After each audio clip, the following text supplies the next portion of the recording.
Okay, there's that red button, which means we are live.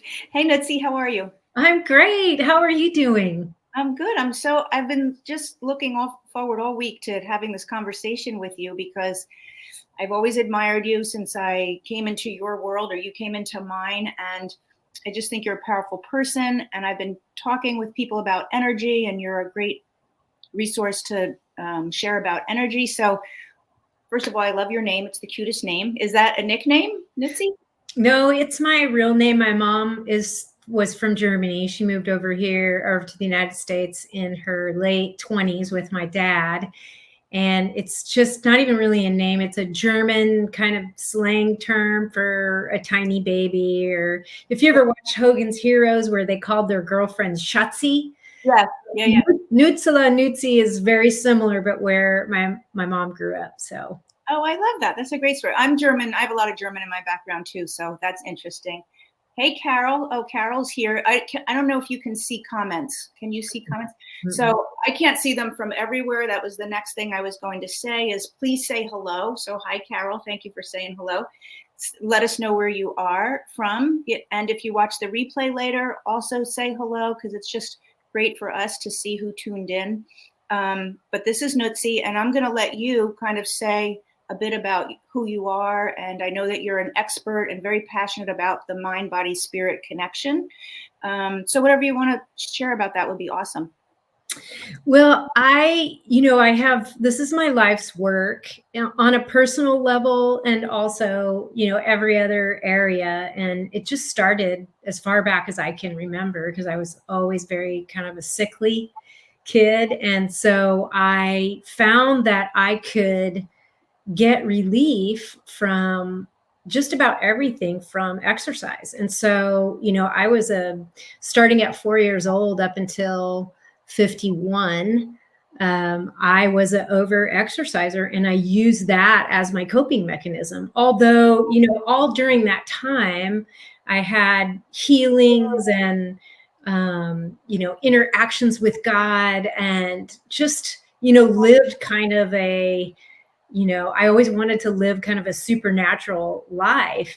And so I had all of that. But when I was 51, I'm 57 now, I had kind of the crowning metabolic breakdown. I had cancer at 28, but I had this metabolic breakdown at 51 when seemingly my life was very happy. I was in a good marriage. I have a great job, a great family, a nice house, but I had this 100% full metabolic breakdown where I would just go into anaphylaxis if I looked at a crouton. Like I could literally not eat anything. It set me on this path to really begin to integrate myself, mind, body, and spirit. I kind of not intentionally, but when you've had a lot of trauma and you grow up where you can't express your emotions, only the good ones, what we classify as the good ones. So I had come to the end of myself. And, through going to so many doctors and not getting any help whatsoever set me on a path that, I feel like I finally have grown into my own pause. And I, went to an event, a Dr. Joe event, and had the mega $1 million healing. But really, that was 3 years ago. That I've had to work harder since then, with integrating and allowing the stuffed energy to move through me than I have worked the previous 51 years. Yeah. I love the phrase that you used, I got to the end of myself. That's a really great way to say it. It just really let me see what I think you meant. And I think it's so true as people cope and cope and cope and cope, or, go so far and backslide and go so far and backslide. And at some point we reach the end of ourselves where none of it works anymore. Mm-hmm. Or we're just not happy to stay stuck doing that, like feeling restricted, mm-hmm. feeling every day is a balancing or a tight wire act in order to make life work. That's how I interpreted what you said. So I really get that. I really understand that. And for people who don't know, Nootsie referenced Dr. Joe Dispenza, who is an amazing resource. You can Google his name and find a ton of stuff. And that's actually where I found you, Nootsie, is I am a big Dr. Joe fan. I went to his event in June, this past June, and but I saw you a few years ago doing a testimonial about your story, and then I, just kind of followed you because I resonated with who you are and with your story. But do you want to share a little bit about like what you learned, what you saw to make it all work together, if you want? Sure. So when I went there 3 years ago, I'm 57. So 3 years ago when I went there, I was in such bad shape. I really couldn't eat anything. I hadn't had a normal bowel movement in over 2 years. Like I had to do really hot water enemas. I had lost so much weight. I went to all of these doctors, and I started to do Dr. Joe's work, and I started to meditate. And I was in such fight, flight, or freeze mode that when I tried to meditate, when I would close my eyes, it felt like somebody was throwing pebbles at my eyes because I couldn't really close my eyes. And, I couldn't run anymore. I was marathon running for a few years, and I couldn't run anymore because my body was just broken down. I just was, like I said, at the end of myself, emotionally, physically, spiritually. And so when I found his work and I started to meditate, that's when I started to unravel how much trauma I was storing in my physiology. And, we have to when we have something happen in our emotions, we have to get a release in order to relax, or we stay hooked up. And so I would get my release through either overeating or over shopping or over exercising. So I would get releases, but I really was never addressing, the things that were stuffed in my physiology. And so when I had this breakdown and I started to meditate, one of the first things that happened to me, even before I went to an event, is I had realized I had suppressed a memory of being molested at 4 years old. I mean, when I figured that out through, the unraveling process, I could not even say I'd been molested. I would say I was a victim, like I couldn't wrap my mind around it. Like you could not have convinced me before that moment that was my reality. But that was just the beginning, of what I like to call the deconstruction of who I was as a person. And so, fast forward, I went to the Dr. Joe event, and I really hated it like the first 3 days. It was so overwhelming to me because here I am, I'm, in this 1,650 people room, and I'm, so skinny and I can hardly eat, and I'm having to do enemas every day. And, we're meditating for long periods of time. And it was just so overwhelming, but I stayed in there. And on the third day, I began to break through. And, I had what some people call the Kundalini awakening, which if you had told me before that I would have that, I would have said, I'm not going, because that just didn't sound like anything I would be interested in. But literally, at that time, I realized I had literally shoved my heart chakra under my armpit. So when I had that, what I call the day of Pentecost on the inside, it literally, when it started to come up my center column, it went under my armpit and blew my heart into the center of my chest. It was really, really painful. And then went up out the top of my head. And I really, it changed every fiber of my being, the way that I saw, the way that I thought. But that was just the beginning. I have really had to work very, very hard at, the visual that I give is like when a bomb goes off, a sediment flies up, but sediment will come back down and land back down in the hole. And so, there was a certain amount of sediment that came back in that I had to work and continue to, deal with these emotions. And when you've been taught your whole life that, there, like you say, there's good and bad emotions, and you're not allowed to feel the bad ones, they're super scary. Yeah. And so the last 3 years I've been excavating my true personality. Like I've been having my innocence restored, and it's just been so lovely. And, a lot of times it's been really scary, but boy, is it noble, worthy work. Yeah. Wow. That's so amazing. I want to clarify for people if they don't know anything of, this is the first time you're hearing it. When Nootsie's saying like it's energy, it's stored, stuck energy from emotions that were never expressed since 4 years old. And you can imagine the intensity of those emotions once you realized what had happened to you, had been shoved in for 50 something years, and your body makes room for them because it's a real thing. Most of our body is energy. We think we're this solid mass, but most of us is energy. So that energy now is demanding its place, and it got shoved in you. And so by doing the work that Dr. Joe teaches, you were able to pull that energy up and move what was stuck. I never really thought about the sediment coming back down, but I can see how, of course, that would happen.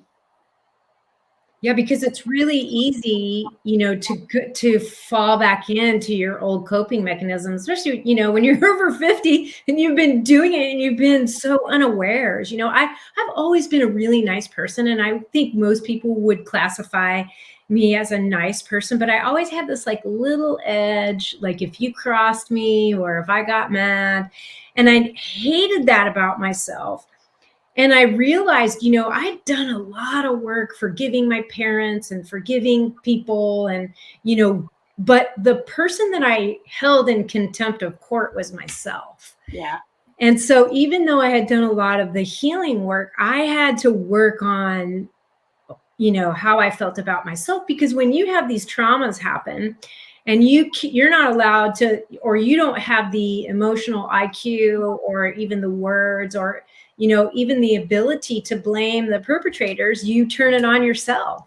So you end up having seething unforgiveness towards yourself. So I've forgiven my parents for not protecting me or not raising me in the way that they could have, but I was so shocked at how I felt about myself. And I think that's what, one of the things that God has been speaking to me is that he was scrubbing my DNA and that he was restoring my innocence. And, that's what I really feel, because I was so afraid to experience the gamut of emotions because I had stuffed so many of them. I didn't want to look, it's like going in the porta potty. You don't want to look down the porta potty hole. I didn't want to see all the poop, that Right. I shoved down in there. So the sewage, called the sewage.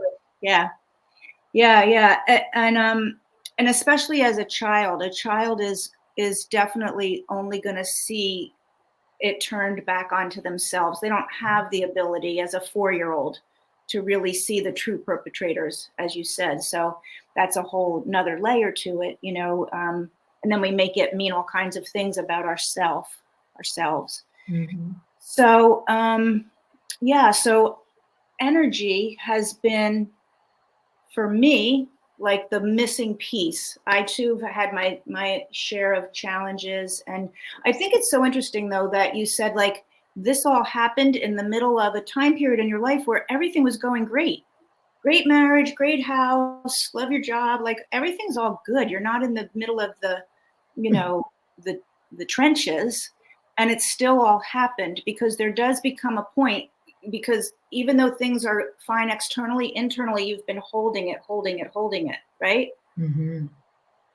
So I think that's important for people to realize, because they might just think, oh, nothing's going on with me, but there's, what's going on the inside is so much more important than what's going on the outside. Well, my husband, you just get in scuffles when you're married. And so we would get in a scuffle, and he's really tall and I'm not. And he would come towards me and I would just be like, no, you're looming. Like I couldn't. And I just would think that's so curious. Like what? He's the kindest person ever. And then I also noticed that I would have my fist like this down at my side. And so like little clues would start to happen, and I would just cry for no reason, or I would just have a overwhelming sense of malaise. And depression for really no reason. And I would think, what? Like, come on. My dad would say, you just need to square your Strickland shoulders and, buck up, buttercup. And I got to the point where that was no longer, I didn't have the ability to do that anymore. Like my body had taken it, all the beating that it could. I'd done all the suppressing that I could. And so, yeah, dealing with and what I didn't realize is that when we have trauma and we don't release it, it literally festers in our physiology. Yes. And so you have to allow that to come out. But it sounds really scary. But the thing that I've learned, the glorious good news is it doesn't last very long. It doesn't, if you've had like trauma for 12 years, it doesn't take you 12 years to simulate that. It goes very quickly. Yes, that is good news. That is good news and a really good point to make. Yeah, and it shows up. I feel like not that I feel like it, this is what I've learned, Dr. Joe and other resources, our physiology is actually the expression of where we're at in our emotions and in our energy. That is, that tells us what's going on. And not only our physiology, Nootsie, but also like our life circumstances. If we keep being in relationships that don't work out, or if we can never get success, even though we're quite capable, that's all an indication of something's going on with the internal energy that needs to be addressed if you really want to shift it, right? Mm-hmm. Yeah. Yeah. And I think, when, a lot of times we teach women that, we need to be empathetic and we need to be kind and caring. And especially coming from the fundamentalist Christian background that I did, we're supposed to bear one another's burdens. But what I realized is that I had very poor boundaries in my gut. My gut was very permeable. My emotions were very permeable. My soul and my spirit were very permeable. And so when I would hear a story about someone, I could feel their feelings, but not really my own. Yeah. So one of the things I've really been working on is when I say, oh, that makes me feel so sad, or, oh, that makes me feel so bad, I know that I have dipped in or over into carrying people's emotions, that you can't get sad enough to help a sad person. You can't get sick enough to help a sick person. So that's one of the things that's been so helpful for me as I am, on this healing journey. I believe it'll continue, is like, that is just a very key thing when I hear myself say, oh, that makes me so sad, or, oh, that makes me feel so bad. Ding, ding, ding, ding, ding. Like that is something where I need to keep my energy clear, because you can't help someone out of your sickness. Exactly. Yes. And we think it's kind of like what we're supposed to do is, go into that, but like we don't feel, or we feel guilty about being happy when somebody else is sad. Mm-hmm. We feel, right? So I shouldn't feel happy, but we're not supposed to take on that sadness, is what I heard you say. And we can actually make such a bigger difference when we keep ourselves in a place of balance, and we keep true to our emotions and keep that clean. Mm-hmm. Yeah, because, yes, we are, when someone that we love is sad, of course, we don't want them to be sad. But I think sometimes we try to talk them out of their sadness, or, we try to get them to look on the good side, or we try to feel sad with them. That doesn't help anybody. Right.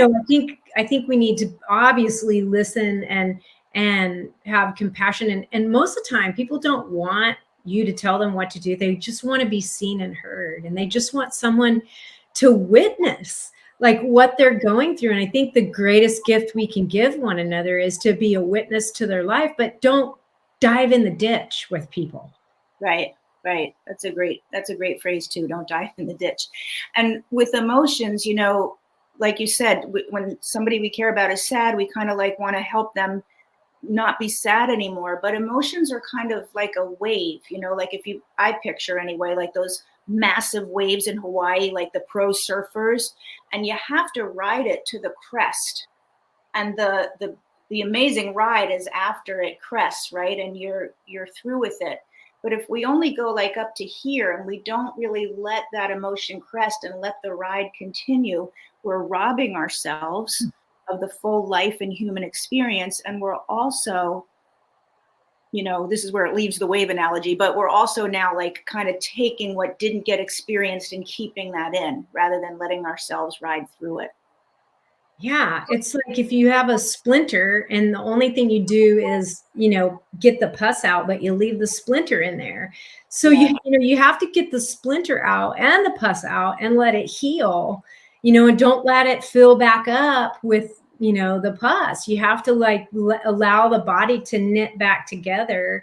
There is a healing process, but I can tell you with somebody that had seething resentfulness towards myself primarily, and anger and disappointment that I didn't make better decisions. I mean, I had like deep-seated anger at myself for not doing better.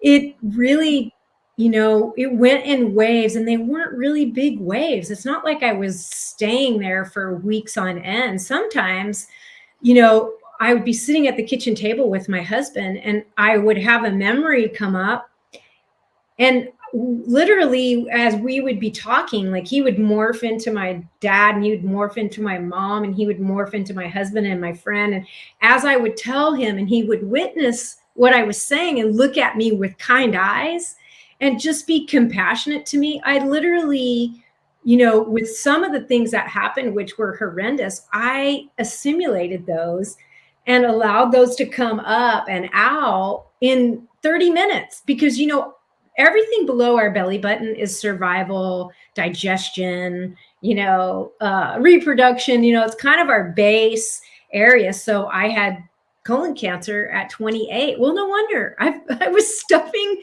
crap emotions, my whole life. But my point was, it seems so much scarier to deal with those emotions than, to just be living with them stuffed in my physiology. And I can tell you, as a person who has been on an excavating journey, it goes very quickly. Thank you for saying that, because I think you're right. It is really scary for people who've never really let themselves go there, never really experienced it. It can be very scary. And the way that we know life has just been the way we've always done it. And so that feels very normal and comfortable. So that's really a great thing to share.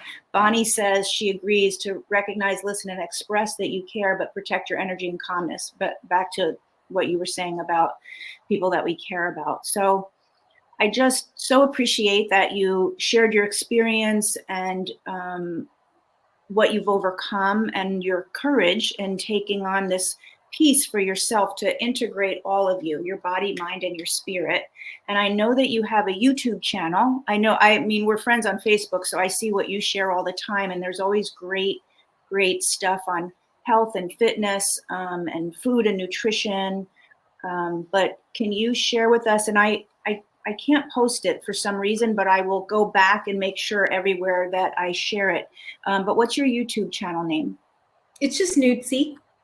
Healthy mind, body, soul. Yeah, it's just that's it. Yeah. It's so easy to remember. That cutest name ever, Nootsie. Mind, body, soul on YouTube. So, and you do, I know you share a lot. You do some yoga, you do breath work, you do, one last thing before we head out, do you do any other techniques besides the meditation to help move the energy through your body? I think the secret sauce is breath work, because breath work helps you learn how to regulate your emotions. Like, when you are breathing and you're forcing that energy down and up, you'll notice that it'll go places where you have stuck energy. And if you just keep, breathing day after day, just, and you can just start with the Wim Hof.